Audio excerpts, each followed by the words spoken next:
What's up, fantasy champions? Spotlight Sports Network is excited to tell you about an amazing deal from Thrive Fantasy, your place for daily fantasy sports and esports. Right now with promo code SS Network, Thrive Fantasy will match up to $50 of your first deposit. So go to thrivefantasy.com and sign up now with promo code SS Network. That's thrivefantasy.com, promo code SS Network.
Yo, what is up?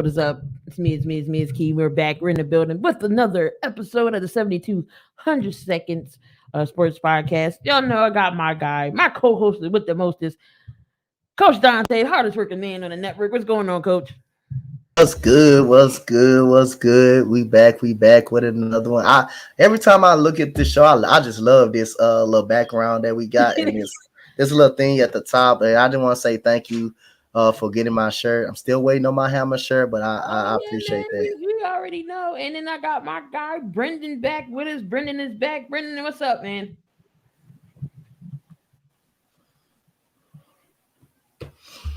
Yeah. I was about to say, we was just working not too long ago. What's up? All right. So we are go backstage. There we go. Now we back. We back. All right, cool. And then we joined by my guy from the Philly Talk Sports. We got my guy Robert.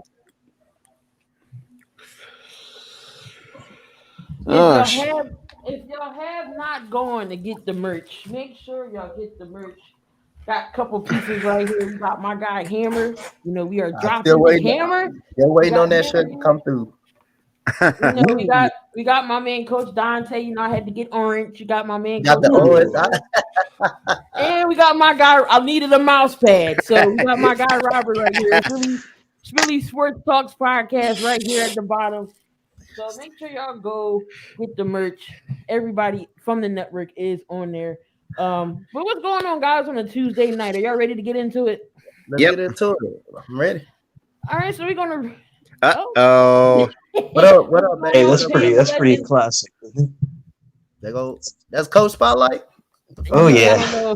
I don't know if he's going to be behind the scenes or not, but let's get into this recap of these Wildcard Weekend games. Some crazy games, some blowouts, some close ones, some heartbreak, some laughter. Because I know I definitely was cracking up against the Cowgirls and they lost. But anyway. Speaking of the Cowgirls, let's talk about the Cowgirls. Say classless Dallas. The Cowgirls, I'm sorry, the Dallas Cowboys versus the San Francisco 49ers. Dallas thought they was winning that game. But come to find out they didn't. And and all the Dallas fans that came in our lives that day. Y'all had to be humble about yourselves. Y'all won the Super Bowl thinking y'all beat the scrubs of the Eagles backups. Y'all was all excited putting up that 27 years for not reaching it to the NFC title game. So 23-17, it did come down to the wire over that stupid play call. I don't know what Kellen Moore was thinking about going for a QB draw. I don't know. But Dak know he got to get a ref the ball before he can spike it. Come on now. But the 49ers go on to face the Green Bay Packers. Of course, our Eagles lost to the Buccaneers 31-15. Brendan's Chiefs moves on 42-21 against They were supposed to. Buffalo. That's going to be another good game. And the Bills depleted the New England. And Oh God, that was the Bengals against the Raiders. The Bengals move on against Tennessee, so they should be some good games.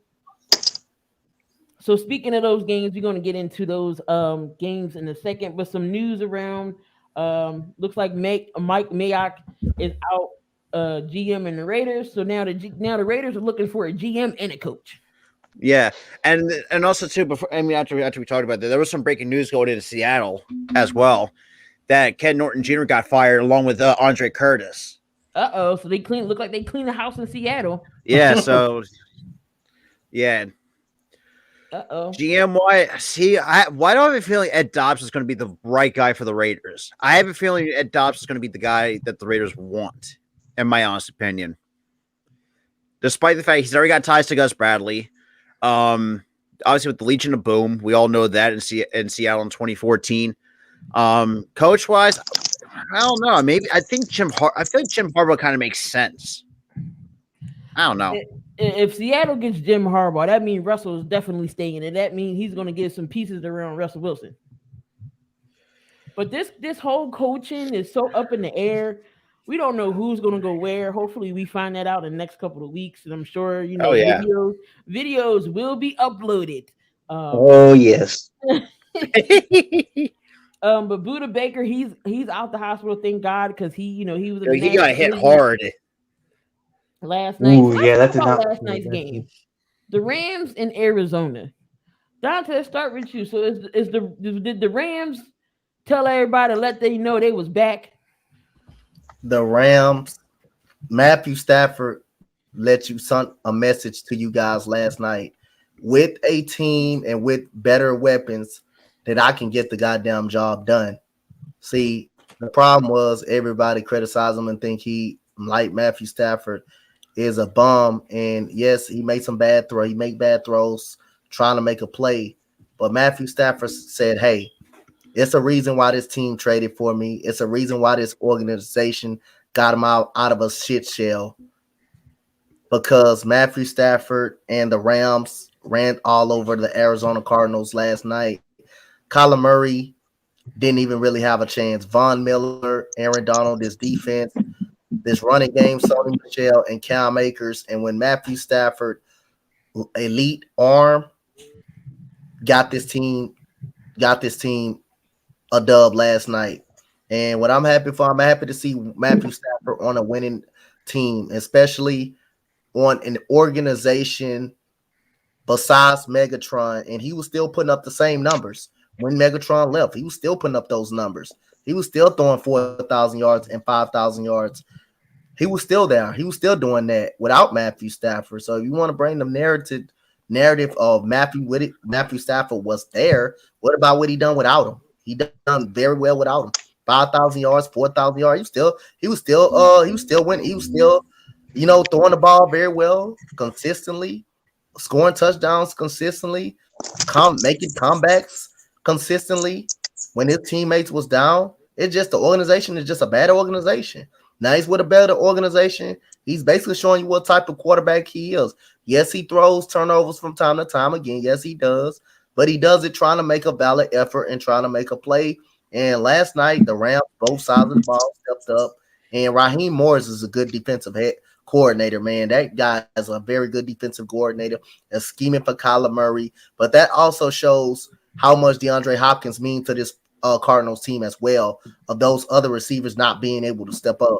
So, again, I got to give a lot of credit to this Rams organization. Von Miller is back on the winning side of things.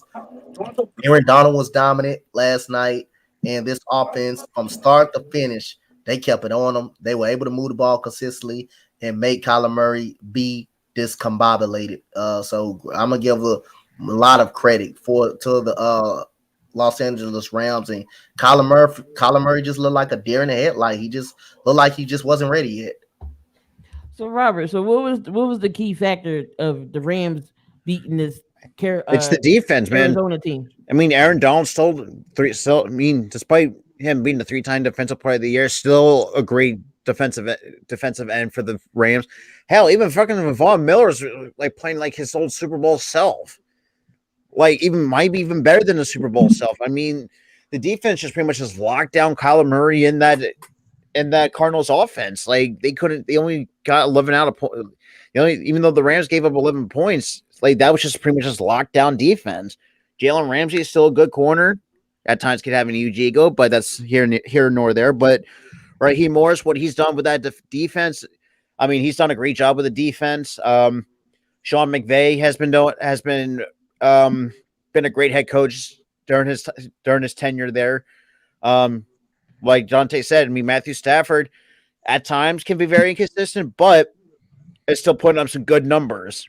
Go back to his days in Detroit with Megatron, putting up like 4,000 to 5,000 yards with him, and then also with now Cooper Kupp, almost like 3,000 to 4,000 with Cooper Kupp at the same time. So I mean, Matthew Stafford, say what you want, even though he might be inconsistent, but I think he's still a great quarterback in this league. But I think overall, I mean, great job. I mean, I don't think Kyle was ready for the big time. I think it did show, and I think he just showed that he's not ready. So Brendan, so my question to you is: so what was it? Was it OBJ in the Browns, or was it Baker Mayfield, or is OBJ washed up? Does this prove that OBJ is that good receiver that he say he is?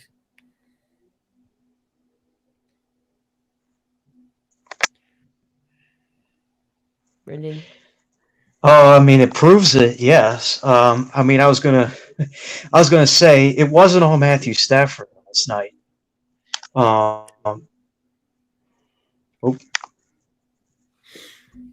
So yeah, no, it wasn't all Matthew Stafford. He didn't have to do a lot because Cam Akers did a lot, because some of the other running backs, Sony Michel did a lot, and just a lot of those guys did a lot, and so it didn't really matter what Stafford did because they relied so heavily on their running game.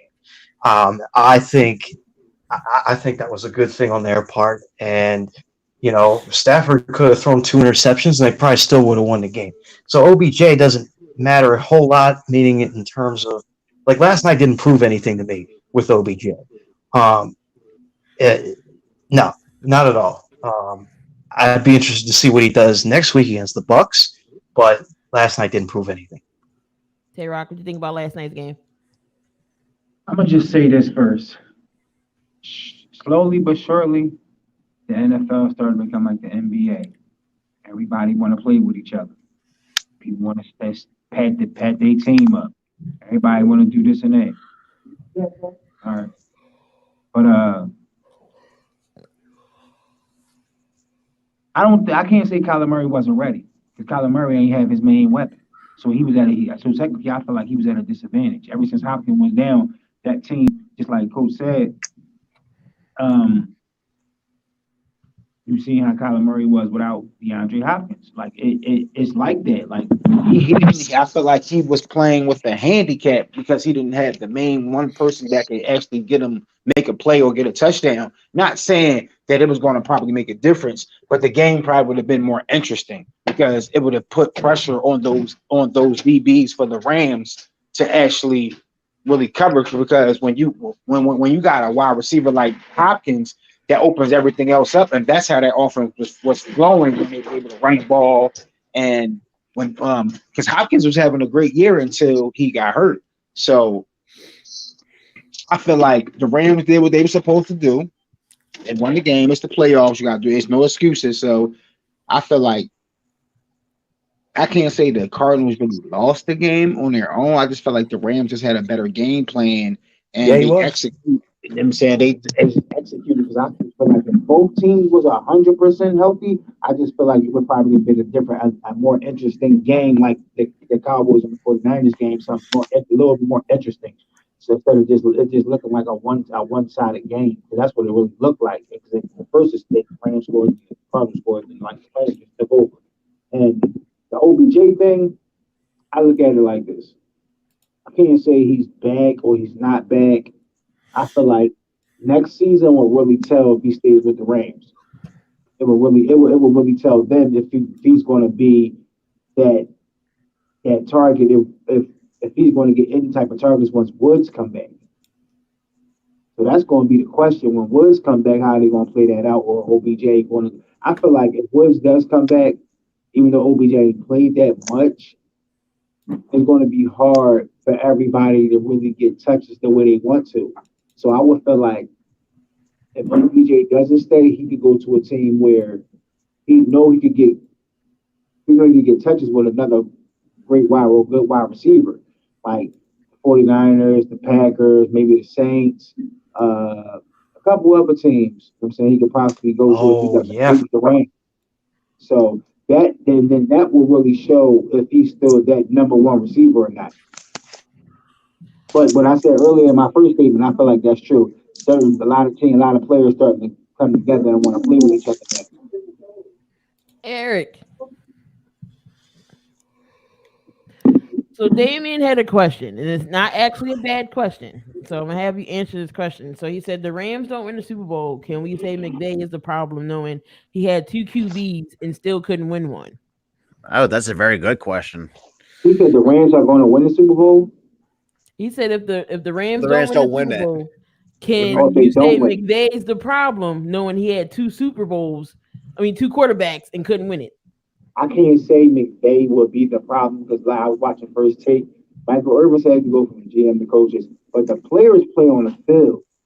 You have to make plays. When you're getting penalties and throwing interceptions and turning the ball over, you can have the greatest game plan in the world. But if your players don't execute that game plan, it doesn't matter. The players have to execute the game plan. They don't execute the game plan. People try to realize it ain't always on the coach. Okay, sometimes it does get on the coach if they don't adjust and do certain things, but the players still have to go on the field and make plays. Like I said, you got the greatest game plan on a team, know all the ins and outs. But if your team doesn't go out there and execute, the game plan not gonna work. Eric, what you think about last night's game? Is Eric in the building? Caller, are you there? Yeah, I get a chance. Check out that video I posted the chat. Let me find out. Eric is not in the building. All right, he's not in the building. All righty then. So we're just gonna move on to this nitty gritty. We're gonna talk about these next round of games, the divisional round. We got the AFC matchup. What's going on, Sleeping Angels? CeeLo, what's going on? Cam Akers really helped. Coming back really helped them, and OBJ. Yeah, I think it was like a torn Achilles. Hello. Yeah, we can hear you again. Hey, Eric, how are you? Oh, god damn it. Okay, this is why. Okay, hi, what's up? Sorry, I was talking the whole time. I was like, damn. He came in sounding like somebody's old grandma. What did you think about last night's game? I think that Rams defense came alive. I think that Rams defense was majority of why they won. Besides that, Matthew Stafford played a good enough game to get it. He didn't throw no interceptions. He managed the game. As far as Odell Beckham, wow. Baker Mayfield was the problem, and he's been proving it week in and week out, man. He's had more touchdowns with the Rams than he has had with the Browns, I think, all season last year and this season. So it's crazy, man. I think that Cam Akers coming back did give the Rams a little boost. I think I hope prayers go out to Buda Baker. Hopefully he's good. I heard he is good, but that was a nasty hit.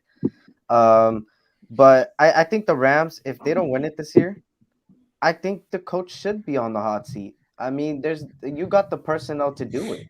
Regardless of execution or not, you got the personnel to do it. And you had the personnel to do it a couple years back on that Super Bowl against the Patriots. So it's just he should be on the hot seat. That doesn't mean fire him. That just means they need to look at what went wrong, because there's no way this Rams team isn't built for the Super Bowl this season. They should go to the Super Bowl the way they're playing and the way they got their personnel out there. So the Cardinals, like I said, is exactly who I thought they were going to be. I compared them to the Utah Jazz this year. I did. I said they were a regular season team. I'm sorry, y'all.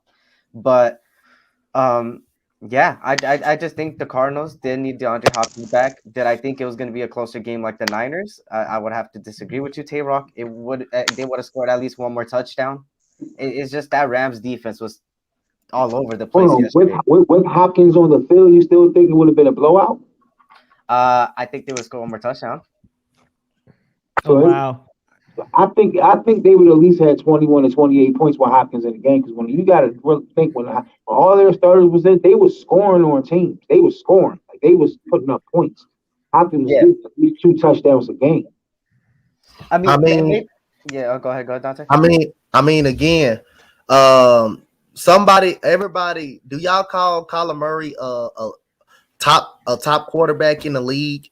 I give him in the league top 10. Yeah, in the league. He's still a top 10 quarterback. It's just like he didn't have his best weapon in D-Hop. I mean, you do got good enough weapons, though. You do got Christian Kirk. You do got Zach Ertz out there. You do got Rondale Moore. Yes, you got a superstar in DeAndre Hopkins, but he's supposed to be an elite quarterback too, though. He's supposed to be. You got to put him in factor too. You're supposed to make guys better too, not just DeAndre. Having him as a superstar does my help. God. Okay, I got one for you. Take Debo off of San Francisco. Is that the same team? Nope, that's not the same team. But you don't have a superstar quarterback. You don't have a superstar quarterback. That's like taking Adams off of Green Bay. That's how different. Huh? But do you think Green Bay is still as good as they are without Adams? Just as good? No, but the problem is they have an elite quarterback. That's Yeah, the problem. They have a quarterback. It's still kind of a disadvantage for Kyler Murray because he don't have his main weapon in the playoffs. I can understand the season, but you're going to need your main weapons in the playoffs. So it kind of, even though they was kind of like on decline coming at the end of the season, it probably would have made him a little bit more comfortable to have his safety blanket like Matt Stafford, because Matt Stafford's safety blanket is Cooper Kupp. We all know what that is. That's a safety blanket. You always giving him the ball. He had like 2,000 receptions. But I'm just saying, Kyler Murray, we all saying he's a top 10, like a top 7 quarterback in the elite quarterback range. So, I mean, his job, he still got Rondale Moore out there. He still got Christian Kirk. He still got James Conner, who's been good all year, and a capable tight end. So, and plus we all factor him as a top 7 to top 7 quarterback, top 10 quarterback. Again, he's still elite, so he has to make these other guys better. I know DeAndre Hopkins, he's the catalyst, and it did hurt them last night. But you're a top 7 quarterback too, so he has good enough weapons to help them. He has good enough. They were good enough to beat Dallas. They were definitely good enough to beat Dallas. So again, Dallas ain't the Rams. Dallas ain't the Rams though. Well, Rams are way better. They have better weapons. They have a better. They may have a better quarterback. They may have the better quarterback. They may have better everything. But still, I'm just saying, Kyler Murray still is a top quarterback in the league. So DeAndre Hopkins does hurt. It does hurt them not having. But I don't think he would have made that much of a difference the way the Rams played last night. Kyler Murray played like. You want to know what I compared Kyler Murray yesterday to? This might be really bold, but Carson Wentz. That end zone, what he did in the end zone, holding the ball for too long, when he did have somebody wide open, you can't do that. You can't do that. Yeah, he held the ball and then threw it up, and then they got pick sixed on. That shit was. I got a question. You said Blue City Empire. You said the Texans really stopping trading 3 first-round picks. What you mean by that? What you talking about? Deshaun Watson? I don't think Houston has 3 first-round picks, do they? I know we do. No, the Eagles do. We have 15, 16, what, 19? 15, 16, 19. Yo, the Eagles better not screw this up. I wouldn't tell the Eagles to go get that. I don't want Watson with the Eagles. This is the good thing for the Texans. I mean, if Blue City, if you're saying like, are they going to trade Deshaun Watson? If Deshaun Watson clears his things, they could get a ransom for him. They can get a U-Haul for him. He deserves a U-Haul. Hell yeah, he's a top 4 quarterback. Hell yeah. They'll get like anything he goes to, he's going to be. Any team Deshaun Watson goes to, that team is going to get better. That's what I've been saying. And you know what I'm looking at? I've been hearing New York Giants having a lot of buzz with Deshaun Watson, and I'm telling you, man. Deshaun needs to go somewhere where they're a quarterback away. He don't need to go to no rebuilding. He don't need to go to Denver. That's poop. He needs to go to a team that's just I a feel like quarterback Denver away or need somebody else. Denver is a quarterback away. who else? What do they have to give up, though? Pittsburgh, That's the Sleeping problem. Angel. You What do said they have to give up? Deshaun Watson is still good. Yeah, Deshaun Watson is great. He's great, not good. He's great. You got Denver, you got Pittsburgh. No. I get that, but the problem is he's not a free agent, so he has to be traded. What is the Broncos going to give up? What do they got? They don't got it. The Texans want a lot for him. See, that's the thing. The Texans are acting like the Sixers. They want the house for somebody. Not saying I'm not comparing Ben Simmons and Watson, but they want the house for this guy. And I'm not. Deshaun Watson deserves it, but they're not going to get all of that. They might get half of what they asking for, but you're not going to get 3 first-round picks and a superstar for him. People certain teams just not going to do that. Now you might get a superstar and maybe 2 first round or one first round, but you're not getting 3 first round picks and a superstar for Deshaun Watson. That's just it's Tom Brady ain't even get that deal. He considered to go. Like I'm gonna tell you, Blue City Empire. Hold on. Could you see a scenario? Could you see Deshaun in Tampa? Let's just say Tom Brady wins the Super Bowl again, gets his 8th and retires. Who is going to be the quarterback? And they're already established over there. They're not going to believe in Blaine Gabbert. I don't even know who they backup is. I'm gonna tell you, Blue City Empire. If y'all get Deshaun Watson, y'all will actually be better. But y'all got a lot of holes to fill too, though. Y'all actually do. Yes, that's true. Y'all got to keep your first round picks, man. All right, let's get into these divisional round games. We got some other stuff to do. We got Damien's favorite segment, Fact or Fiction, to go through. But let's do divisional rounds. We got the Tennessee Titans against the Cincinnati Bengals.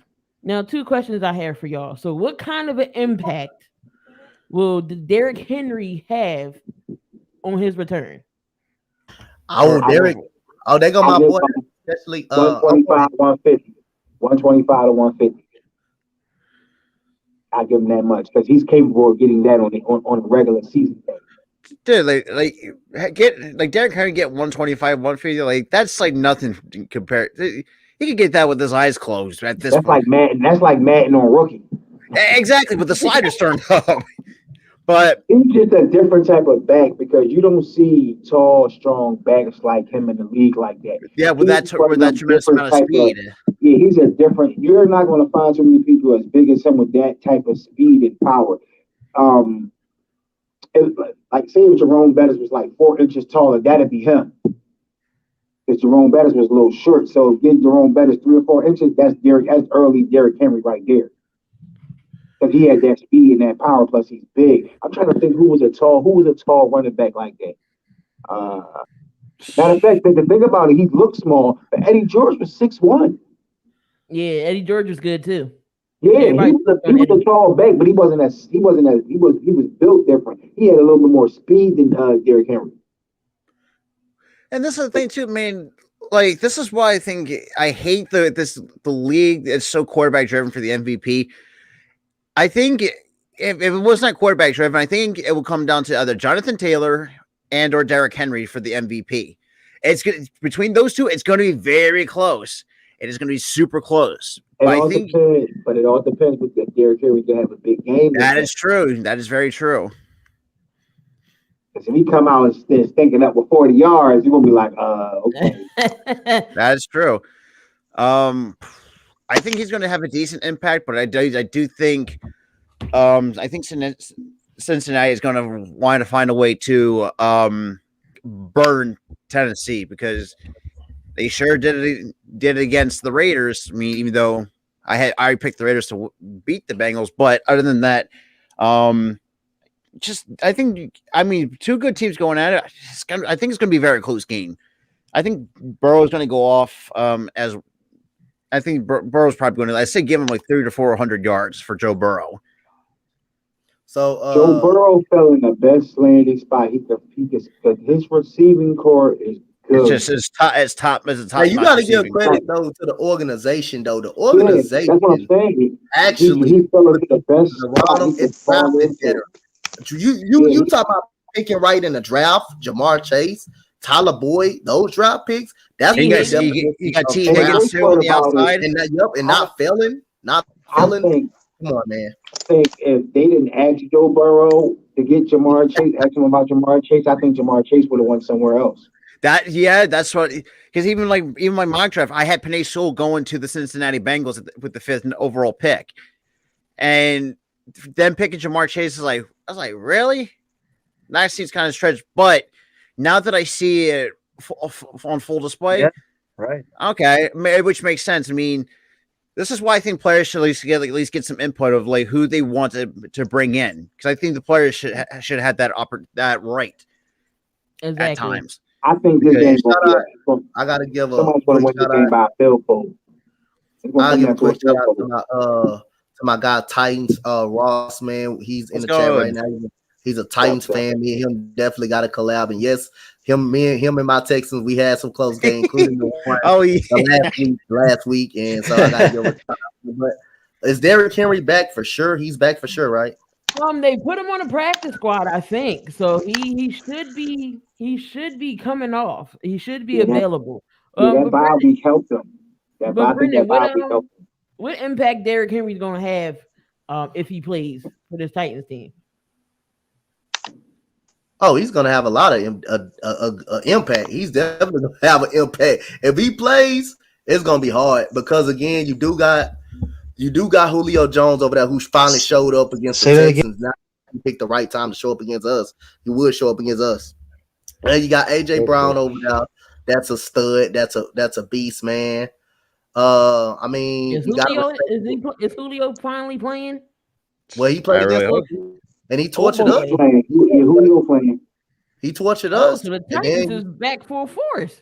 See, the thing is, Derrick Henry he's a bruiser, so he's going to wear that defense down to the point where they're going to them corners going to have to start coming up, and that's going to open up field for Ryan Tannehill to throw the ball because they're going to be so focused on Derrick Henry. They're going to cloud that box up, and then when it's going to be man coverage, then you can't double team nobody. So it's all on the wide receiver that you've been saying that in the past. If the pass good, wide receiver get the ball. I mean, if Henry's back, it's hard because the Titans. Okay, they're still good, but they're even better with Derrick Henry.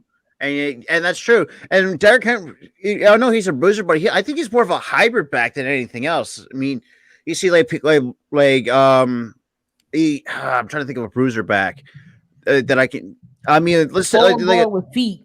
Even Aaron Jones is the type of he's fast. Or maybe if that guy, or maybe Jordan Howard's another guy that you could think of as a bruiser back, and.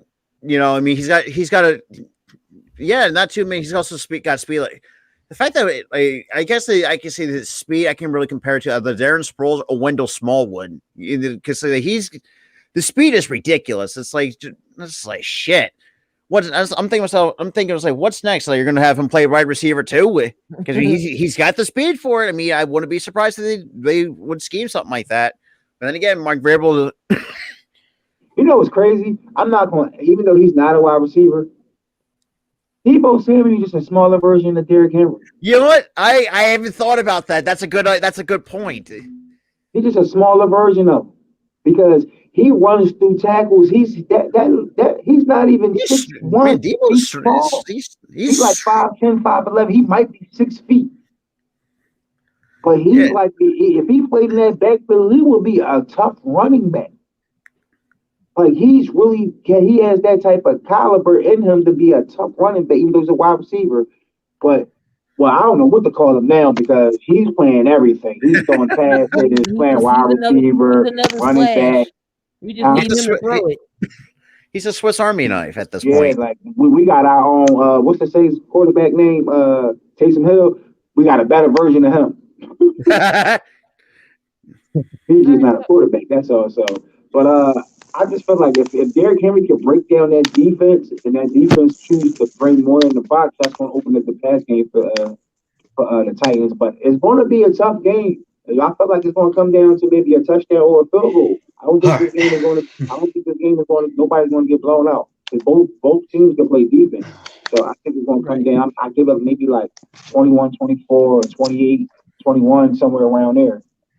Damian said Derrick Henry is a Devin Hester clone. A who? A Devin Hester clone. No, we can't. No, because Devin Hester, he was the king of kick returns and punt returns. Derrick Henry doesn't Derrick Henry doesn't do that. Like Devin Hester was more of a wide receiver. If anything, he was never really a running back. Eric. Look. Can the Bengals offense carry the team to an upset? The Bengals offense? He said? Yes. Right. Well, after witnessing firsthand this Bengals offense, I think that as long as the offensive play call is good, like it's been, they should. In my opinion, I feel like the one person you need to truly, truly look at is Jamar Chase, because that guy on one-on-one coverage is going to beat the living crap out of you. And we seen it with our second string. I don't know why we didn't have Casey Hayward on him. It didn't make any sense, but you know what? It's fine. But I think they can. I said this before, even before our game, and I said this in the season. The Bengals have probably the top 3, if not top 1 trio in the NFL. I mean, Niners beat them though. because your defensive coordinator knows what he's doing. Ours doesn't know what the hell he's doing. But the thing about it, Jamar Chase only had 1 touchdown in that game. I know when we first played the Bengals, he had even had over 100 receiving yards. Well, shit, you know why? Because we played a corner down on him and a corner back on him. So anytime he would go deep, we had that help in the back. A lot of people don't play. A lot of people think they can take Jamar Chase one-on-one. Can't do that. He's one of those type of receivers. You're going to have to help in the bottom because he can get yards at the catch. He can get that. So you gotta play. If you're gonna play like a cover 2 or cover 3, play the cover 2-3 flat or cover 3 cover 3 zone or sky, so you can have somebody just because he beat that first corner. That safety is already back there where he can't get beat because he already got that. Well, he can't get beat. I've seen pass wide receiver. He is fast. I've seen Tyreek Hill run past his own wide receiver while he had the ball. So. Yeah, see, you said it. Your defense played 1 back and 1 there. Ours played 1 back and that's it. Literally. And we had a practice squad corner on them. So, I mean, hey, what was going to happen? But there's no excuses there. I think their offense could carry them to upset. But we got to talk about this front 4 for Titans. I think I'm big on Jeffrey Simmons. I'm big on Harold Landry. They're leading that charge. Joe Burrow has been sacked the most in the NFL. This is why I can't believe the Raiders didn't game plan for it and blitz him. But, Gus Bradley, he never blitzes. So I think the Titans will blitz Joe Burrow. I think Joe Burrow will not have a comfortable game against the Raiders. And even then, they beat us by 1 possession, so it wasn't a blowout. I think the Titans could come out victorious, but don't get it twisted. If this trio does what they did at the last game of the season, they will beat the hell out of the Titans, man. And this is why I'm not predicting scores because, shit, we've seen multiple games be blowouts. There's only been like 2 games that was close. Yeah, it was the Niners and Cowboys, and that was really it though. That was really close. Oh, and the Bengals and the Raiders. Yeah. That was really it. I think we had the best wild card game all yeah, y'all had the best game. Y'all had the best game to the point Troy Aikman was bitching because he was mad. I'm glad Troy Aikman didn't do that game. Even Tony Romo was being biased, bro. CBS had rights to that game, so they was mad. Every time Troy Aikman does a 49er game, it seems to like screw us over. Like him and Joe Buck, for some odd reason, every time they do a 49er game, especially Joe Buck. I can't stand him. Chris Collinsworth be like that sometimes too. Mm-hmm. I don't like neither one of them. I can care less. Tony Romo and Jim Nantz all day. I'll take Romo and Nance. Or you could put or Tony Romo or Greg Olsen, 2 former football players. I get it. So who wins this game? Me, I'm gonna go with the Bengals. Oh, you taking an upset? Yeah. I mean, if Jamar Chase goes off and Joe Burrow does what he does best, despite being sacked the most in the NFL, I'm going upset with the Bengals. Donte, who you got? Derrick Henry is on the field. I'm going to go with the Titans. Tayrock, who you got in this game? Oh, I got a hardly did this because I'm not sure. What's going on, Dinks? Eric, who you got?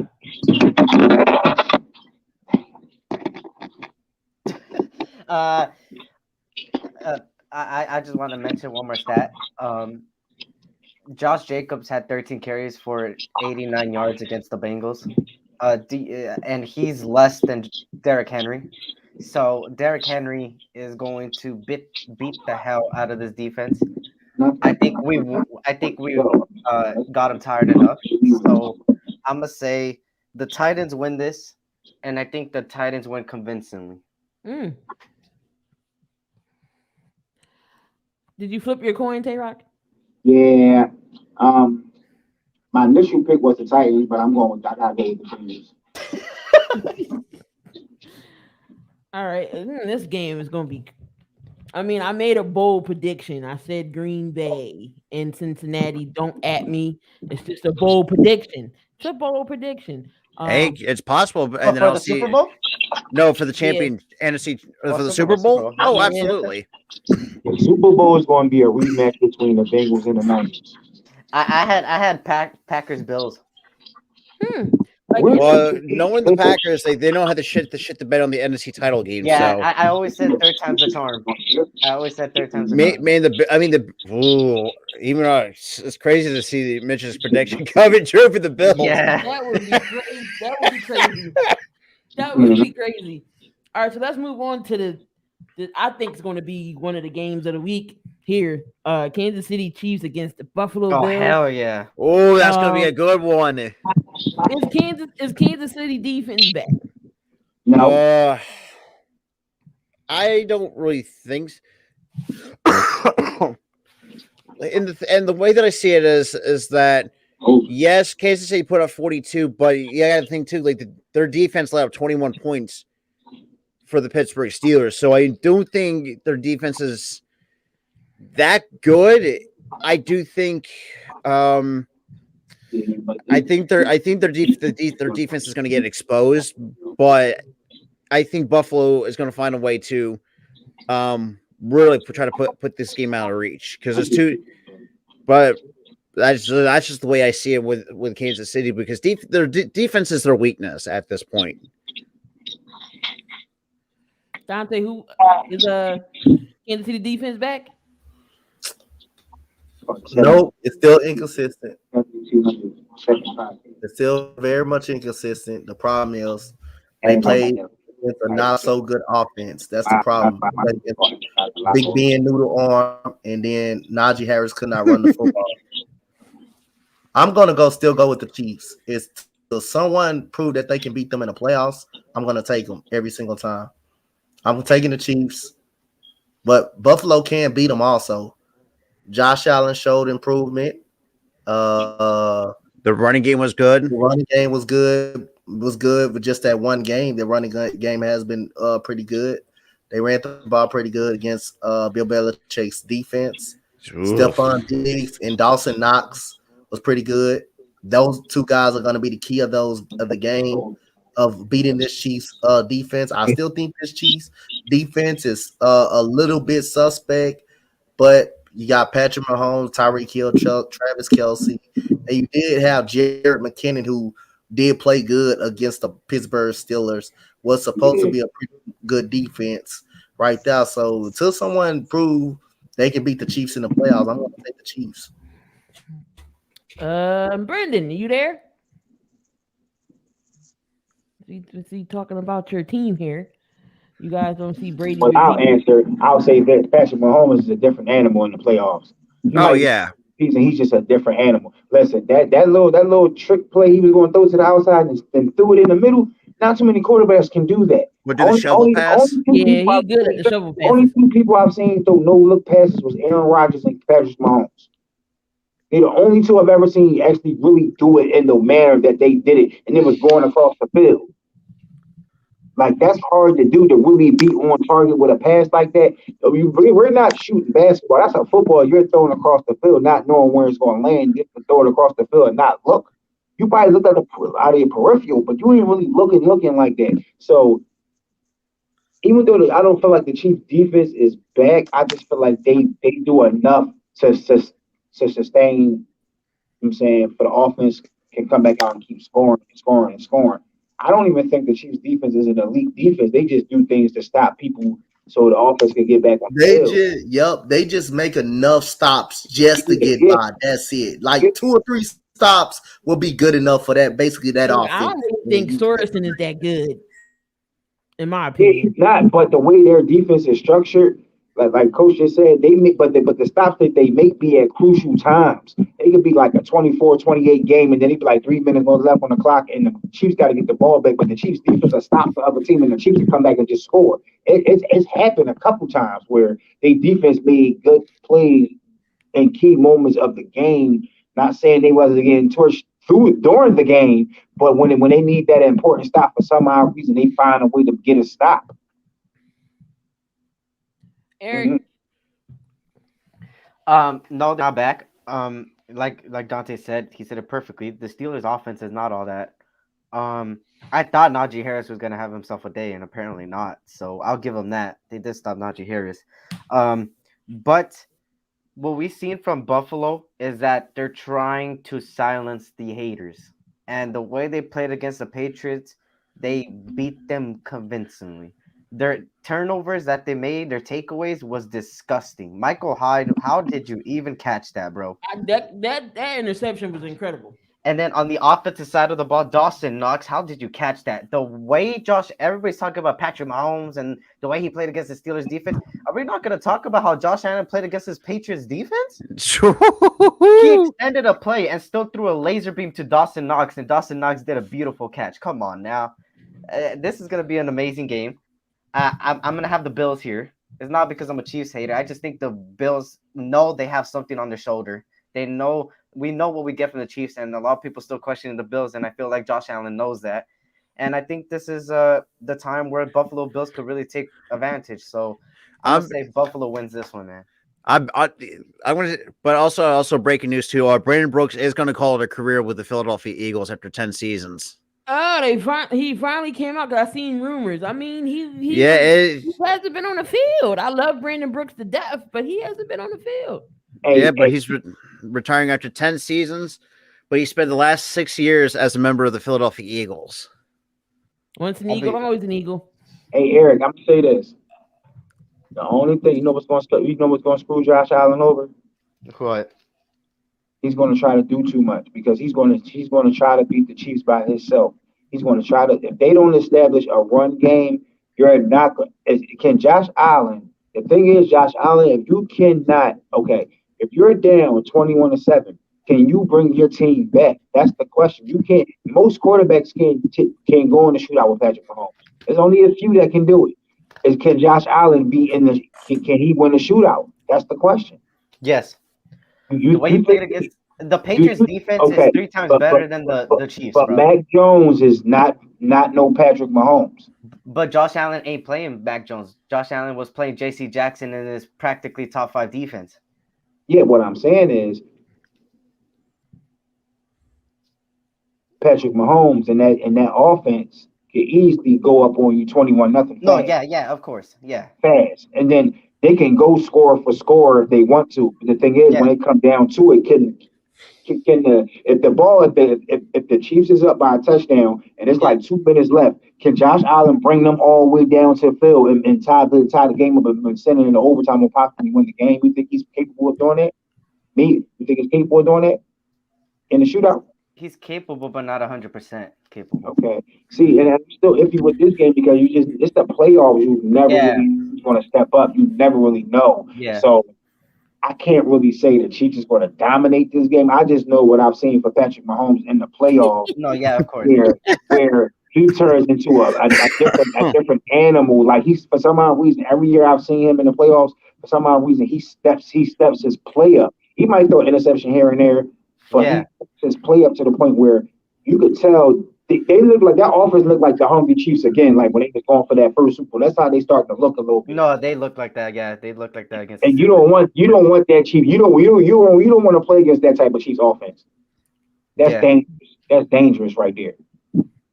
I just loved what I seen against the Patriots, man. Everybody thought that this was gonna be a closer game and that the Patriots had the chance to beat them and that the run game was gonna beat them and that their defense was gonna destroy Josh Allen. But Josh Allen proved us all wrong. I know it's just one game, but this is a different Buffalo team than what we've seen previously. I mean, I know in the season we had a lot of questions like, oh, Josh Allen has been inconsistent, the same way we thought of Matthew Stafford, and they're bringing it alive in the playoffs, and that's why I believe that maybe this is the best chance. This is what I said about the Eagles. I said this is your best chance to beat the Buccaneers, and they didn't take advantage. And no offense, Eagle fans, they didn't take advantage. This is the best chance to beat Patrick Mahomes because he's missing Clyde. Probably Clyde Edwards comes back, but the run game's not that good. And on top of that, they do miss Sammy Watkins a lot. I think Sammy Watkins was a key component there. And I think what this Buffalo team needs to do is game plan for this Chiefs team. And Andy Reid is good at game planning back. So it's just that it's going to be the battle of the game plan. And I get it. You know, it all falls on the game plan usually in every game. But I think this one is going to matter most about the game plan because it's like the Chiefs were sitting there looking at how the Bills played, and the Bills were looking there seeing how the Chiefs played. So at this point, it's anybody's game. But I just feel like this is the best chance to beat the Chiefs, man. I really think Buffalo can do it, man. If there's one team in the AFC to beat them, it's Buffalo. Let me say one more thing about the Eagles thing. No offense to none of the Eagles people, if anybody Eagles people that's watching, but I felt like, okay, this Jalen Hurts' real first playoff game. I feel like the way, don't get me, no offense to Jalen Hurts. I feel like the way when Garner Minshew came into the game, the way he spreaded that ball around, I felt like that would have been the perfect quarterback to play against the Bucs because he's actually a passing quarterback more often to the point where I'll give him that. He's more accurate than Hurts. He's more accurate. I feel like he would have had it. That's the only thing. That's the only disadvantage he has. But I felt like it would have when you seen Jalen Hurts struggling, I felt like we should not take him out because he can't play. But this is a better option for us if we could win this game. And then if they would have won, you start Jalen Hurts that next playoff game just to see if he can come back and play good. The problem is if you do that, you might as well not go back. That's a whole nother controversy. That's a Nick. That's another controversy. If you're gonna take because he's struggling, if you're gonna take him out and put in Gardner Minshew, you might well stay with Gardner Minshew. If I was Hurts, I wouldn't want to go back. I wouldn't want to go back. So I'm gonna just stay with Gardner Minshew.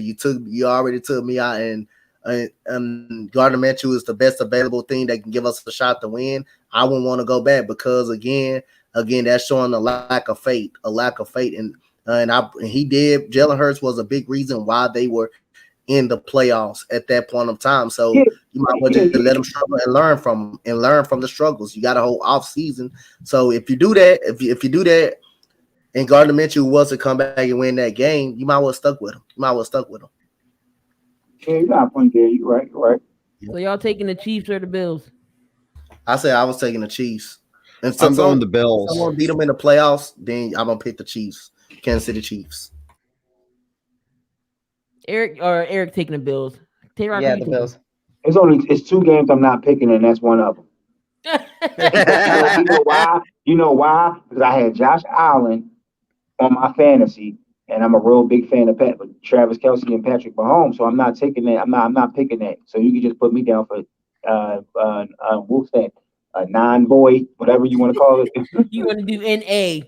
Yeah, NA. Just put me NA. Put me NA because I really can't pick that. If I was forced to just leave me in NA, but if I was forced to pick a team, I'm going to say the Bills because I want to actually. It's been a long time, and the Bills got the curse of not winning a Super Bowl ever, and I just want to see them do good for once. That's the only reason why I would pick the Bills because the Chiefs already got one. Can you imagine how the Diggs household would be? Let's just say the Bills do win the Super Bowl. Can you imagine how the Diggs household would be? How Stephon will go after Trayvon and be like, "Ha ha, I got one before you. You supposed to win it." That would be crazy. But we're gonna move on to this next game. So the Green Bay Packers up against the San Francisco 49ers. Tayrock's 49ers, the only team in the group who's is still playing. Now, is this the year that A-Rod beats the 49ers? And as soon as we talk about the 49ers, he leaves. Honestly, no. Because if it's in because I just have a feeling the Green Bay Packers are going to shit the bed, and I think the 49ers are going to make the Green Bay Packers pay. And I think from what I saw from Jimmy G and the rest of that 49ers team against the Cowboys, I think I think the 49ers are going to be the Green Bay Packers because let's be real. I mean, the Green Bay Packers have a track record sometimes have a track record of choking in the playoffs. Well, I mean, I get it. I mean, LaFleur's a decent coach for them. I mean, it is tenure in Green Bay, but I just feel like Shanahan's going to find a way to beat the Green Bay Packers. And then Jimmy G, well, I think it's torn was it like a torn ligament in his thumb, if I'm not mistaken. If that's the case, he has a slight shoulder sprain too. Oh, shit. God damn it. But then again, I wouldn't be surprised if I will see Jimmy G play with a sprained shoulder. I would not be surprised. Because I feel like Jimmy G defines like grit and toughness with the 49ers. Deebo Samuel, once he starts going off, he's going to be a hard guy to stop. And like Tayrock said, he's like the small version of Derrick Henry. It's just like I think overall, I think the 49ers have a better overall team than the Green Bay Packers. I'm gonna say this, and I'm gonna speak in reality and facts. This game scares me, and the reason why I say this game scares me is because we don't really play good in the cold. Shit, I forgot to take. I've noticed a lot of our we won games in the cold, but a lot of our cold games we lost. Like we really lose in the cold. But I feel like this game will go either way. I feel like the game will go like it was last time. But this time Aaron Rodgers ain't gonna score 30. Fred Warner and Bosa, they'll be back. Oh man. So and long as we contain Adams, we're fine. Because all we're going to do to the Packers is get physical with them. They're just like the Rams. They're a finesse team. We bully finesse teams. But I'm gonna be back to reality and facts. They still got Aaron Rodgers. As long as you have Aaron Rodgers, that's just like always having Tom Brady. You always got a shot to win the game. I don't care about Dak. Dak just does and key. Cold fact.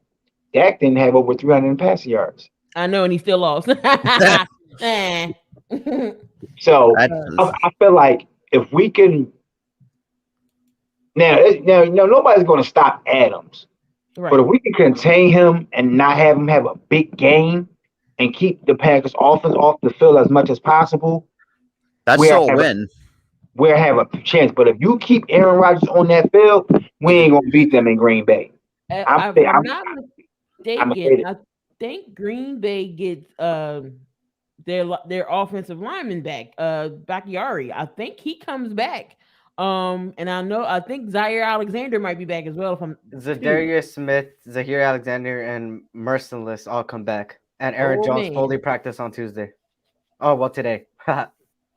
Do you think, and plus, I feel like my 49ers, we're a little banged up. So, because that was a tough game in Dallas we was playing. That was a tough game. So, I feel like we traveled from the West Coast to Dallas, and we back home, back to Wisconsin. That's like we worked with, and then when the 49ers have the hardest road to get to the Super Bowl. We had to go through Dallas. We got to go through Green Bay. If we beat Green Bay and Tampa Bay wins, we got to go to Tampa. But if Tampa loses and LA wins, doesn't LA come to us, or we got to still go back to LA because they got to go to LA? Y'all got to go back to LA. But we beat them twice. But they have a better record.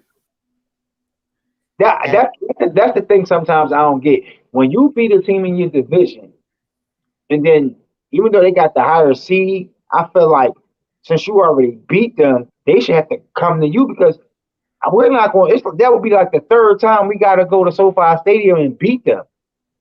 Yeah.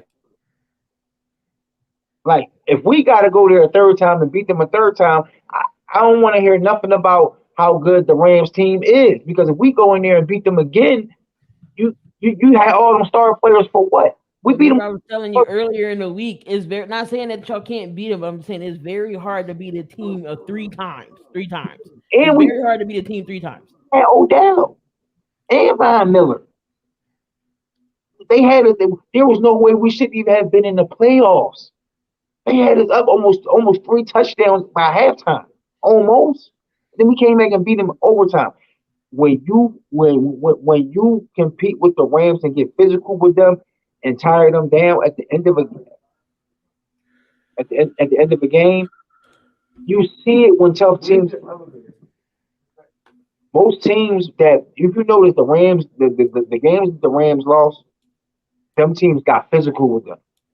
The Rams don't like people getting physical with them. They want to be the physical ones, but when teams get physical with the Rams, they can't run the ball. So that's when Matt Stafford start throwing them in the touch because you make them one dimensional. Cam Akers is back though, so this I can say this: we was to play them in the NFC Championship, that would be a whole different Rams team that we beat to get into the playoffs. I can say that much, and that would be 2 scary games back to back like that. And I feel like if we was to win both of those games. And then I don't feel like no team. I wouldn't even think the Chiefs could beat us in the Super Bowl again because we didn't beat 2 of the toughest teams in the NFC with all types of weapons. And I don't think the Chiefs. I would guarantee the Chiefs will not beat us twice in the Super Bowl if we was to make it there. I will almost guarantee that because they're not going to let that happen again because we go. My Niners make it to the Super Bowl. Y'all better put respect on their goddamn name. Sorry. But this game is scary, so I'm not picking it because this can go either way. Guaranteeing a win. I'm saying whoever has the ball last, I feel like if Jimmy G has the ball last, we can win this game if this game is close. But if we can run the ball on them, we got them. If we can run the ball on them, we got them. Because that's that's their weakness, their run defense. That's the Packers. The games the Packers lost, the little 3 games that they lost, they got ran on. And we had one of the best rushing attacks. I still feel like they need to make a small package for Trey Lance. I'm sorry. They need to utilize him. He has the speed, he has the big body. You could use him on the red zone as a wide receiver. You could put him in the backfield. You could use him as a wildcat quarterback. They don't use him. And this is the reason why Jimmy G keeps getting so hurt because they need to try. Now, I'm not saying put him in now, but you can use him in different aspects. Kyle Shanahan, you're a mastermind when it comes to plays. Use this kid for his talent. You switch Debo from wide receiver to running back to wide receiver. Use Lance like that. I guess you're trying to say the kid's arm changes and says, I don't get him injuries. He's already been hurt once. Utilize him. That's all I say. So, can the 49ers trust Jimmy D to be clutch? Eric, what you think? Nope. Oh. Look, Tayrock, I went for your Niners, and I told you the reason why I went for your Niners. Now it's time to be in reality check. Because you don't like the Cowboys. This is where we get ugly, man. Y'all coming after a really close game, and y'all, like you said, y'all battled, which I was very impressed from your defense. I did say your defensive line was going to rain havoc on Dak Prescott, and that's exactly what they did. And I'll give you props on that. When you go up against a Packers team that is known for choking, and I can see why a lot of people are picking the Niners. But this Packers team right now is coming off of a bye. And you guys are just coming off of a hard-fought game with a bunch of things like Jimmy Garoppolo's, shoulder that's questionable. That really affects a person. We got to see how bad it affects them in the game. It's mostly going to come down to the run game due to the weather. Yep. Aaron Jones is a monster. Deebo Samuel is a monster times 2 because he could do it too. He's better in the passing game and the running game. Aaron Jones is better in the running game. As far as the Niners, what they need to do is make Aaron Rodgers the same thing they did with Dak Prescott is get pressures on him. Will they get pressures on him? Yes, they will because this Niners D-line is crazy. And I thought after who left? Buckner left, right? To the Colts? Yeah. What I thought this D-line wasn't going to look the same. They look the same. Damn. Now, they look the same. Same, but I could say like 85. It could have been better. Yeah. Yeah. So I got to give credit to the Niners. This ain't going to be no walk in the park for Packers. They ain't. And everybody say that the Packers are going to blow out the Niners. No, they're not. No, they're not. I get it. There's been blowouts after blowouts, but you got to see this Niner team. You got to give them credit where credit's due. As much as I hate the Niners, got to give them credit, man. I'm an NFL fan at the end of the day, so I think the Niners could win if they do a great game plan to limit more Aaron Rodgers and to stop the run game and to do what they've been doing on offense and run, and use Debo in the craziest of ways and catch the defense off guard. On the defensive side, get pressures and like I said, maybe get a takeaway here or two. The Packers are getting a lot of people back. They're getting Zahir Alexander, Zadarius Smith, their offensive line, like he said, and Merciless. That's key components to this defense that's already looking good because I think Rasul Douglas was a mistake that the Raiders let go of. Don't worry, we had him too. He was part of our Super Bowl run. Oh, yeah.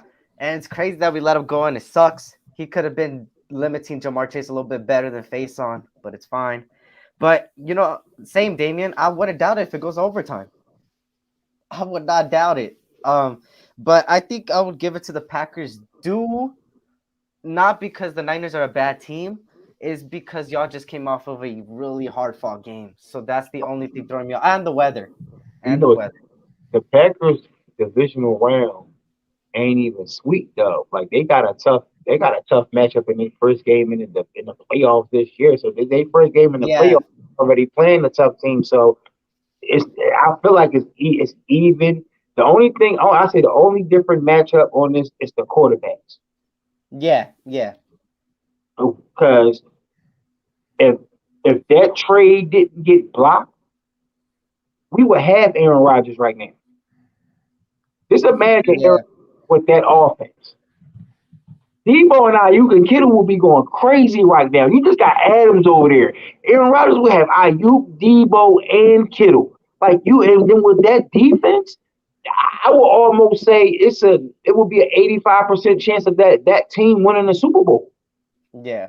Because you got a defense to back it up, and you got offensive players. That's why I said I'm scared of this game, because you just never know what the Rodgers rate. You just never know. All right. So is everybody picking Green Bay except for Tayrock? I'm taking the 40. I'm picking the 49ers because I don't like. Look. I know Aaron Rodgers is still a good quarterback. I think this is time for. I have a feeling Green Bay is going to choke, despite having getting their players back. But I'm going to go with the 49ers over the Green Bay Packers. And see, I'm kind of a mixture right here. I went for the 49ers. Me and Eric basically had the same reason why we went for the 49ers. Yeah. Because we thought their defensive line was really going to make an impact. They did. Elijah Mitchell did make an impact. Yeah. The problem is I don't like the quarterback. That's the problem. That could be the problem. Right here. That's my only concern. That's the problem. Because if you go back and look at the play-by-play, Tayrock was just nervous. As soon as Jimmy G threw that interception, you'll just see Tayrock is just. It's almost like you about to cry. So and he threw the interception at the wrong time. Wrong time. That's the point. In the fourth, I said there was no reason for you.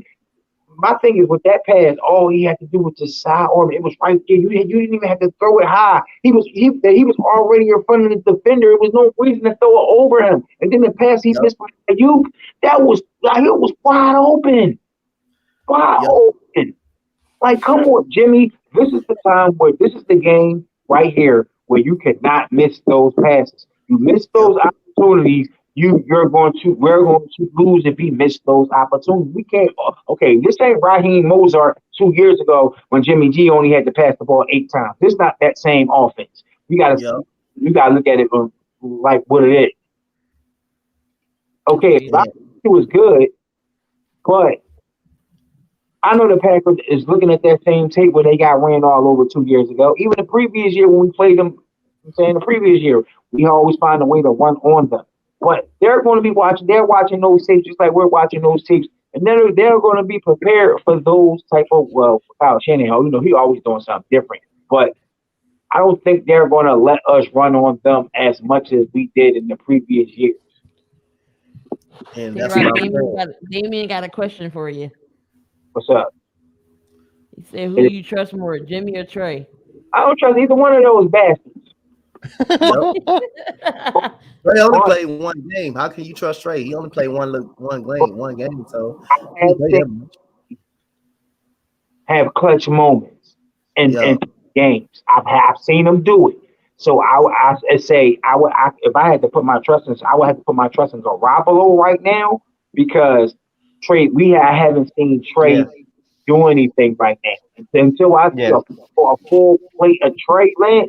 Then I can compare the two and say who I would trust more because he got and 4 and 2 with Jimmy and Kittle against the Saints.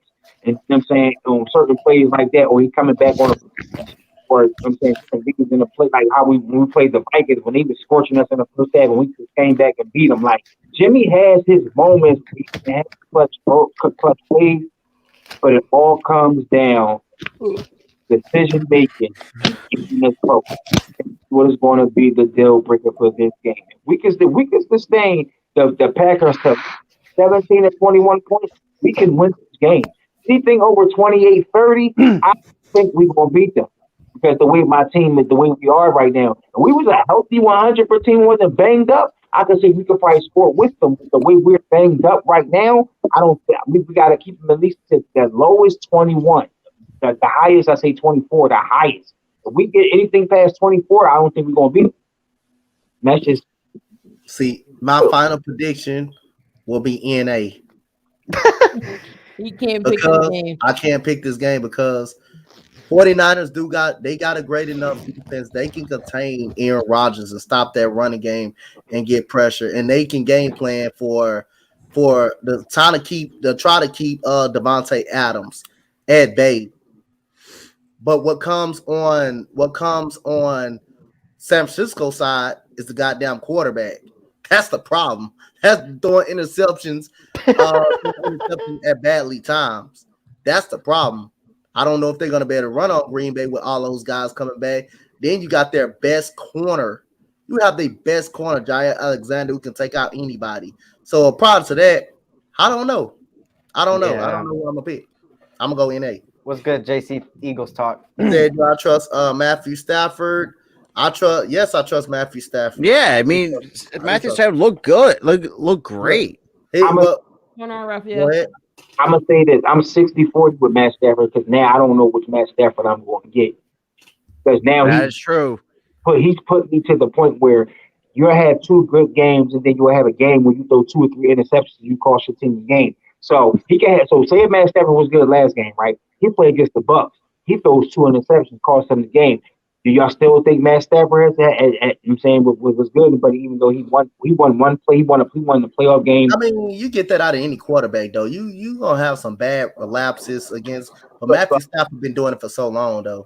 People are praising him like he's been winning playoff games for years. Okay, but he's been with a bad organization. He's been with a bad team, a bad organization. This is first legit organization he's been part of.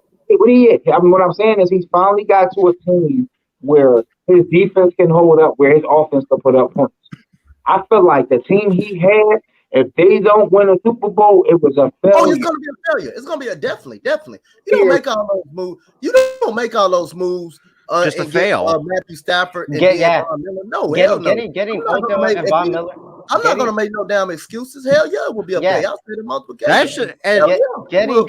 Getting Odell and Von Miller said to the whole league, we're winning the Super Bowl. That's what you told us. Traded for Matthew Stafford alone. Yeah, that was the very first start of it. That also said win now. That said we want to win. And Donte, let me ask you this: it's like say, and I think was that Damien brought this up?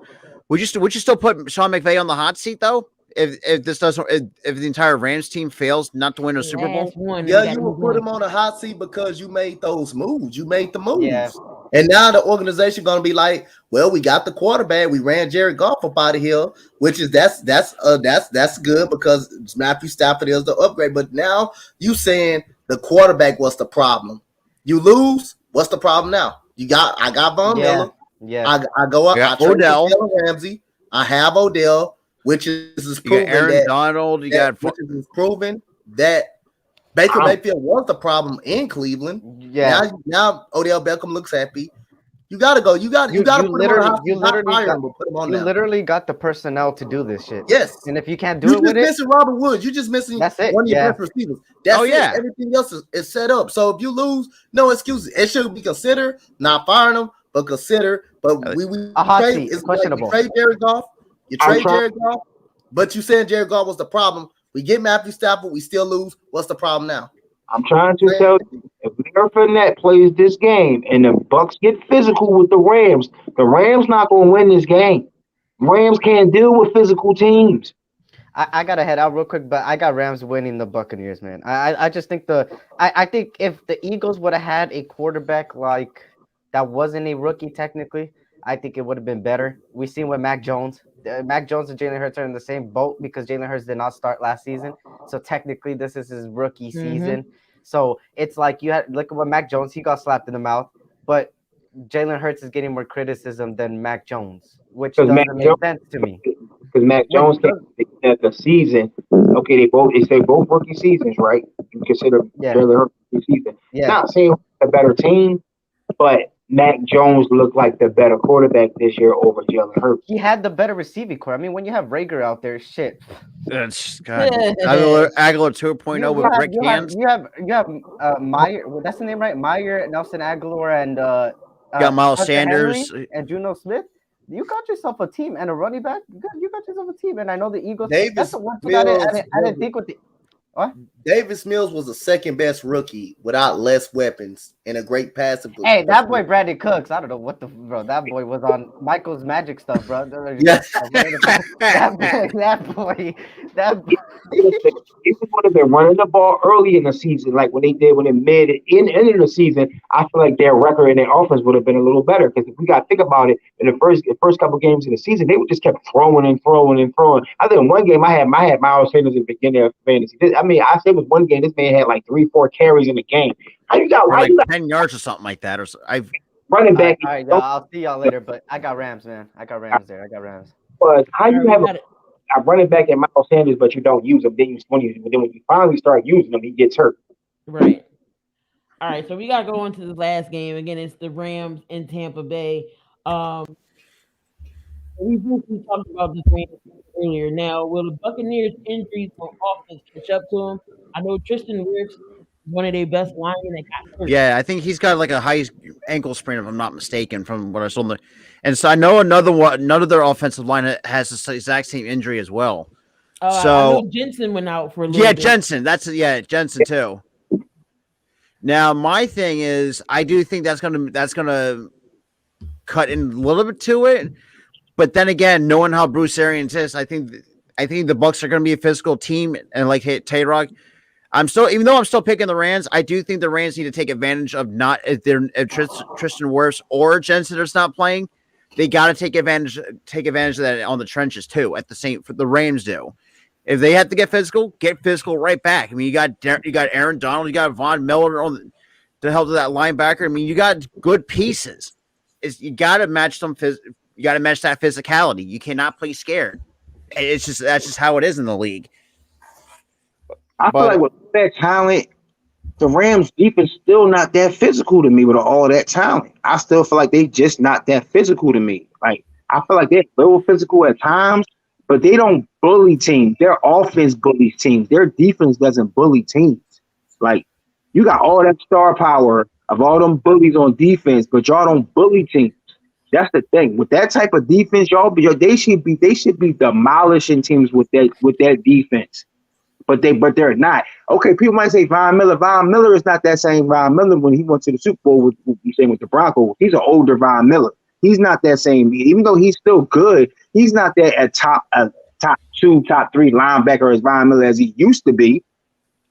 I'm not saying he's not washed, but he's not that top 3 linebacker no more. You know what I'm saying? He's definitely a great asset and a great person to have. I was some 49ers they would give him. I would have picked him too. But he's a key. Floyd, Donald, Ramsey, and Miller. They're your top 4 defensive guys. Aaron Donald can't get no pressure. He gets frustrated. For some odd reason, he can't get in the game. I've seen it a couple times. Floyd can't get in the game. He gets frustrated too. Once them two frustrated, the whole D line is messed up. I've seen it. I've seen it when they get beat. If you watch those tapes of the Niners and the Rams game for the past 2-3 years, all you got to do is watch those tapes. When that defensive line don't get what they want, they get frustrated. They don't know what they doing. For some odd reason, I've seen it in a few games, even as certain other teams. But certain games the Rams should have won, they lost. They should have been between that type of team should have been either the number 1 or the number 2 seed. Either one. They should have either one. Yeah. I'm gonna say this because I think I'm helping Ray to earn tonight on his game. So I'm gonna say this. It's weird for me to say this. Y'all wouldn't believe if I give you my answer. I'm gonna go with another NA. Because I can't pick against Tom Brady. I can't pick against Tom Brady. That's the only reason. Now, if they had another quarterback, then I'd go with the Rams. But all of that talent you got on the Rams and you don't get the job done, the Rams should be on a hot seat. Because again, you don't make all those moves, and you basically said Jared Goff was not the answer, and you traded for Matthew Stafford, which was definitely an upgrade. He got you. This is the same round again that Jared Goff got you in. Y'all lost last year. Matter of fact, Jared Goff got you to a Super Bowl. So if Matthew Stafford don't go anywhere above that, they deserve to be ranted on, and they deserve to be put on the hot seat this weekend. You have better weapons this year. You're not with a bad organization. You got a pretty much an okay defense, not that great. You fail, then it's no excuses.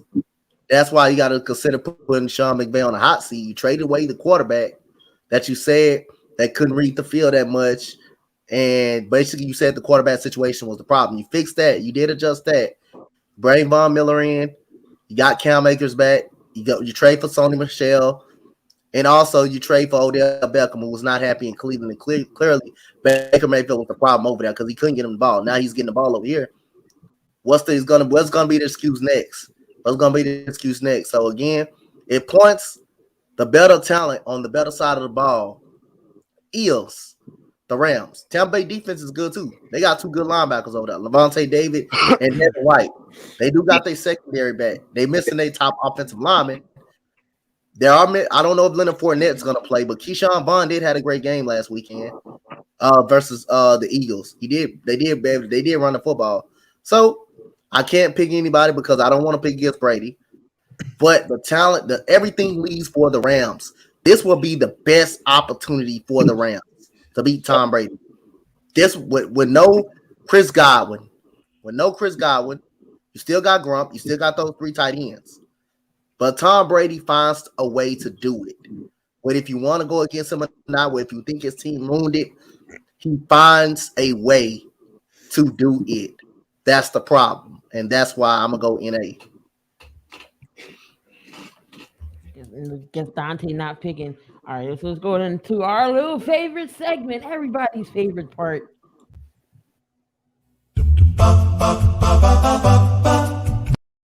I love it. I love that one.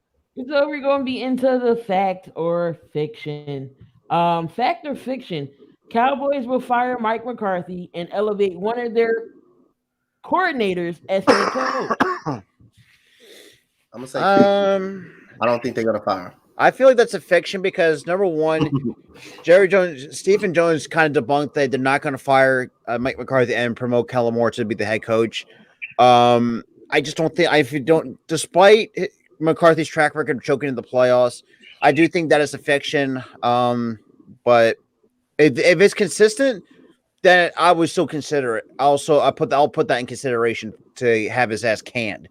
But other than with that, I think right now it's fiction. Donte, fact or fiction? Really care. I'm gonna say fiction. I don't think they're gonna fire. I don't really care what they do with them. That's dollars. My opinion, right there. All right, so we got. He said not Mario. Yes, old school Mario with the duck hunt. Eagles will be in a market for a QB upgrade. Fact or fiction? Fiction. Fiction. I can say fiction, but you never know with Philly teams. They always doing something. Howie would be the one to draft a damn QB. We Something need weird. linebackers for fuck's sake. I can't. Hey, Ern, I'm gonna be up there to help you, Ern. I'm gonna be up there. I can't We say got fact. 5 minutes. We got 5 minutes. I know. I can't say fact or fiction because I just don't know what the Eagles sometimes. All right, so we're gonna go fact or fiction. Bills are the best team to beat in the AFC. Fiction. Wait, what was the question again? Bills are the best team to beat in the AFC. Fiction. Fiction. That is fiction. Because any team that's stagnant, like no matter if it's the Rams, the Bucks, you name it, any team is beatable in the NFL. It's just how it is. Jimmy G will be the 49ers QB in 2022. Fiction. I'm gonna go fiction. I feel like I want to say fact. I want to say fiction because it all depends what he does. If he wins if he makes it to the Super Bowl, I think they keep him. I think they keep him, especially if he wins it. They're not going to get rid of him if he wins it. I'm sorry, it's just not going to happen. But if they don't go, I don't think he's going to be there next year. The reason why I say fiction, if you know Jimmy Garoppolo is your quarterback, you wouldn't trade for Trey Lance. Give away all those picks for Trey Lance if you know he's going to be your quarterback for sure. And then for the number 2 pick, they had the number 2 pick right last year. What pick? Yeah, so you don't move away. You don't trade for Trey Lance if you know Jimmy G is your quarterback for the future. That's why I went fiction. That's why I say either way he's out, he's gone. They want Trey Lance to start. All right, so the Raiders will give full-time coaching job to Rich Versace. Is that fact or fiction? that's fiction. Because he's a special teams coordinator already. And Tayrock said he don't. And they care. want him on the staff. He They want him the on the only staff. team in the Bay that rules the 49ers. I And should Todd Bowles get another shot at head coach? Fact. should give it a huge fact. I think he should. You know what's crazy? They had a thing where it had Kellen Moore and Todd Bowles side to side, and his stats was better, but he's not considered big for being the head coach. But Kellen Moore is. That I don't understand.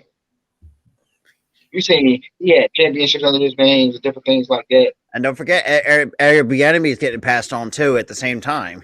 The enemy, yup. And ladies and gentlemen, that was your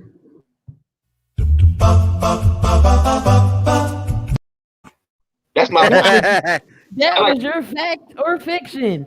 All right, I know Donte got to be out. Robert and Tayrock can still hold it down here for me. We're gonna go to the NBA real quick. It's just a little tier list that I got. Right. See what y'all think about this tier list. I mean, Donte, if you want to stay, I know you got to go help Ern. Yeah, I'm gonna stay for this one. So I'm gonna start at the bottom. So it's tier 5 all the way up to 1. Okay. NBA midpoint, we got the tier record. So number 5. Tier 5, we got counting lottery balls. The Rockets, the Pistons, OKC, or the Magic. Is that tier right? You said it was the Rockets, the Pistons, and the Magic? And Yeah, OKC. that's right.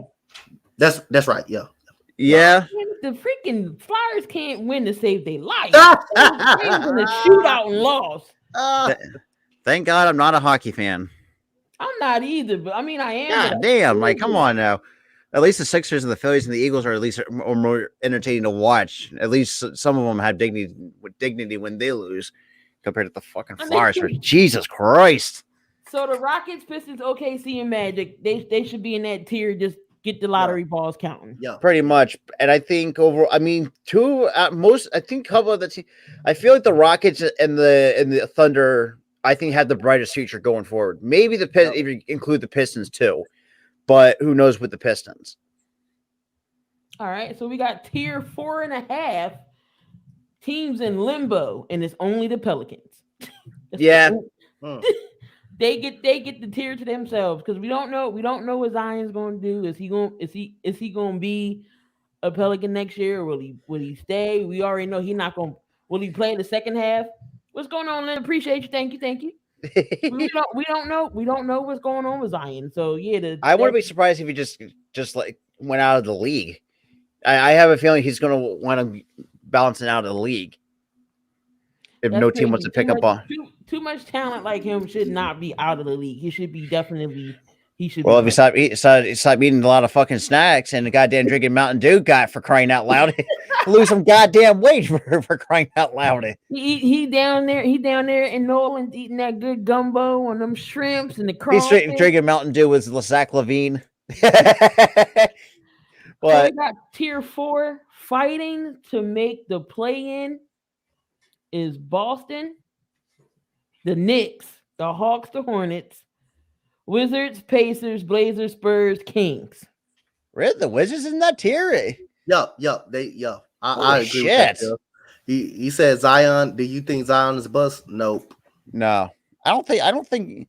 I mean, he had 2 good seasons. He just ain't playing this year. Oh shit. That's tough.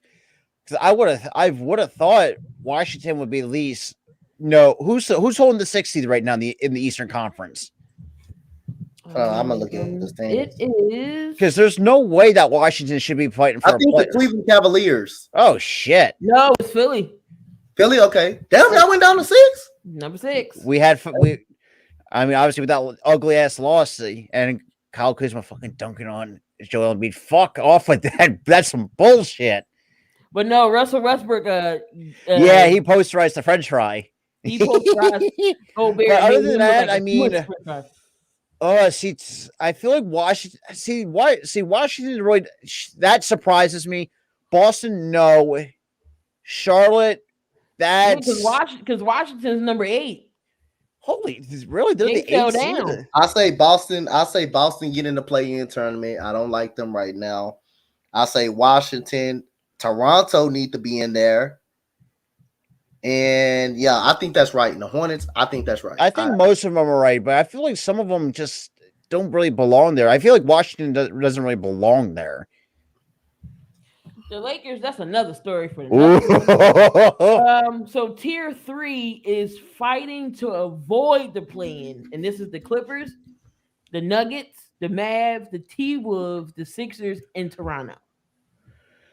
I think Toronto will be a play-in team. I think Toronto's going to be a play-in. I think the Sixers are definitely going to beat the Magic. I do think that's going to really keep them at least. Hopefully, try to move them back up to the 5 spot. T-Wolves, if they beat the Knicks, where's the T-Wolves sitting at? Like the 6th? I think the T-Wolves gonna be in a play-in. I think they at 9 right now. 9. I think they're gonna be in a play-in. I think the Clippers depends on when they get Kawhi back. I think it depends on when they get Kawhi back. That's true. Paul George out for 3 to 4 weeks, I believe. So that's gonna be tough. I think Clippers are gonna be a play-in, but then again, if the T-Wolves go on a winning streak, I don't really see the T-Wolves being a play-in team. I really truly don't see the T-Wolves as a play-in team. Because they have way too much good talent on that team. Karl Anthony Towns, D'Lo, Patrick Beverly, Anthony Edwards.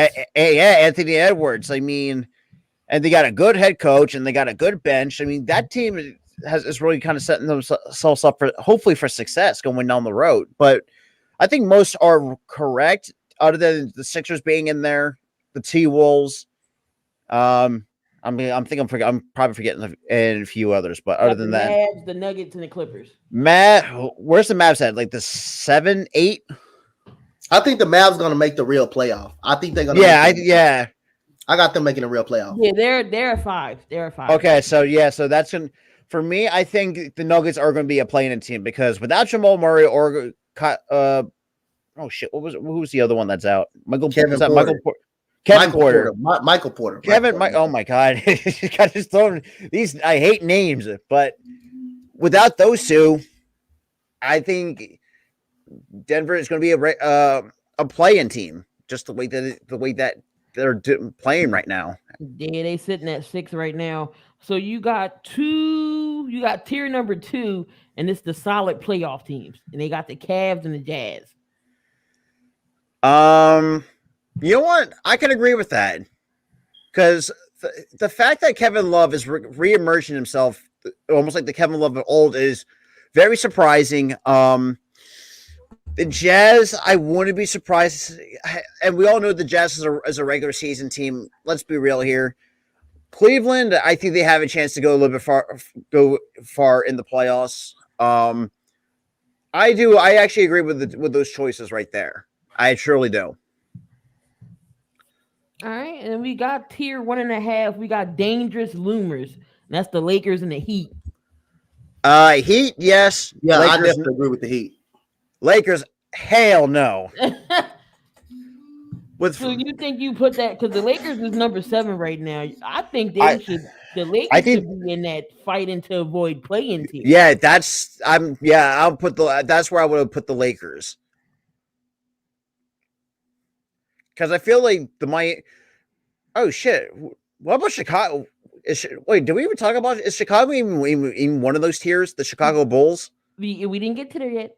Oh shit! Okay, I'm because I thought we overpassed the Chicago Bulls, but I think all in all, I do think it should be standing alone in that tier alone.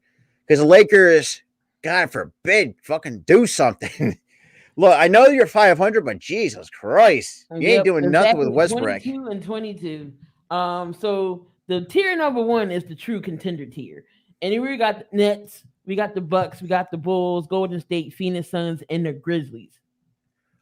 See, I would move the Nets down because the thing about it is, who knows what's going. Obviously, with James Harden, he wants out of Brooklyn. Obviously not having Kyrie really hurts them. KD sometimes can't do it all on its own. Blake Griffin is washed, and that's just team is just not. It's not the same team as it once was. It's really not the same team. But everything else, like the Suns, Warriors, I mean, definitely the Grizzlies are really making the case that they're a legit playoff team. Yeah, they are number 3. I agree with that statement. But Sel, like I say, Brooklyn. Milwaukee not in that? Yeah, Milwaukee's in there. Okay, that's good. I don't care if they record. I don't care if they're gonna be still there at the end of the day. They're gonna be there.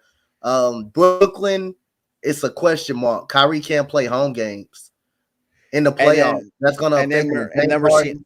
Yeah, James Harden wants out. That's it. I think. Yeah. I don't think James Harden gonna be there next year. He's gone. I think he's gone. I think he's out of Brooklyn. And it's crazy. The Phoenix only has the 9-digit loss. They're 34-9. Wait, who's the Suns are 34-9? 34-9. Holy shit! 34-9. That is it. The Golden State number 2, 31-12. So it's this NBA is like it's crazy. I can't wait for the playoffs. The play in. I kind of like the play in just to see, who went to more for that final spot. So it is kind of crazy. Donte, I know you gotta head on over. We're gonna talk about one more NBA question that should take us home on in.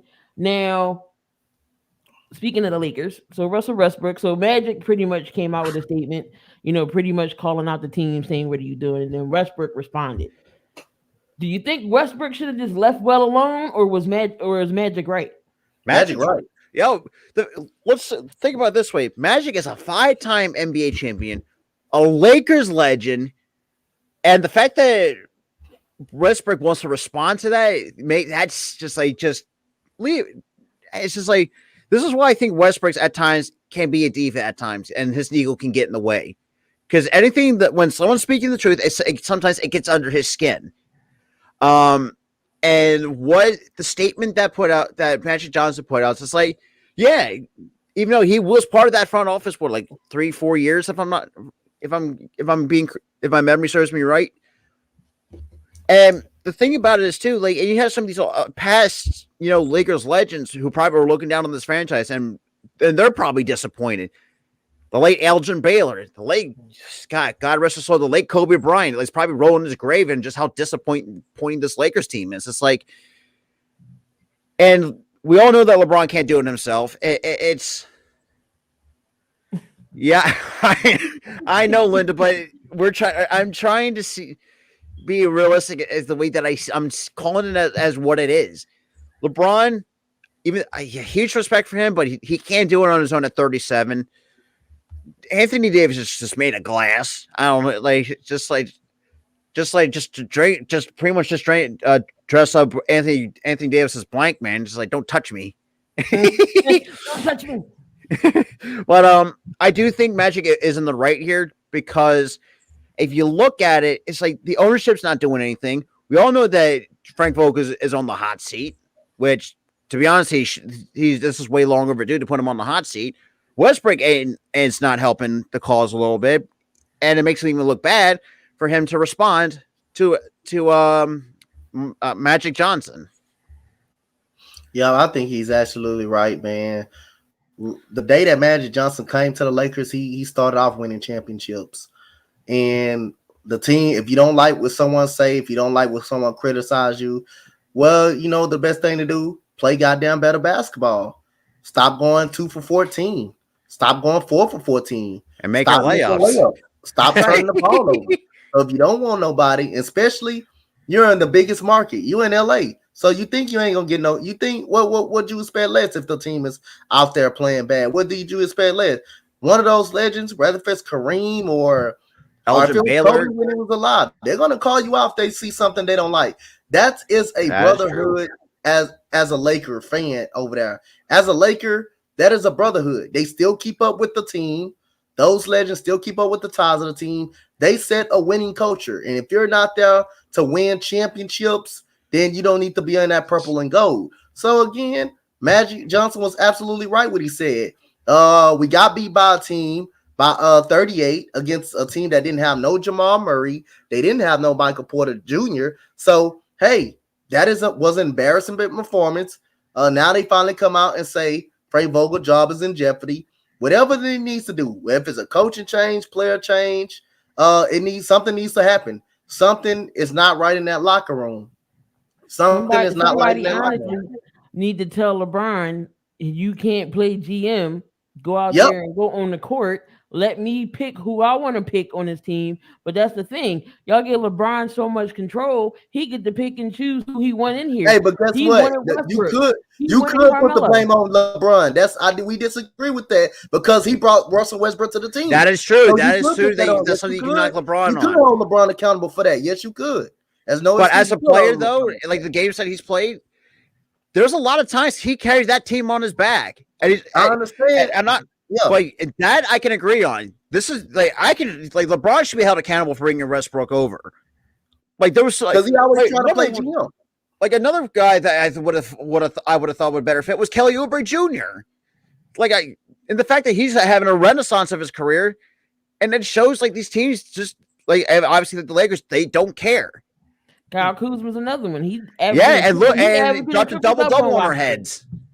And KCP is kind of popping off for the Washington Wizards. Who else left the Lakers? I didn't check how good Rondo did with the Cavaliers. No, Lonzo Ball. Oh, Lonzo too. Alex Caruso is still keeping up the same production over with Chicago. See that I can see. I can agree with that because like they're paying way too much money for.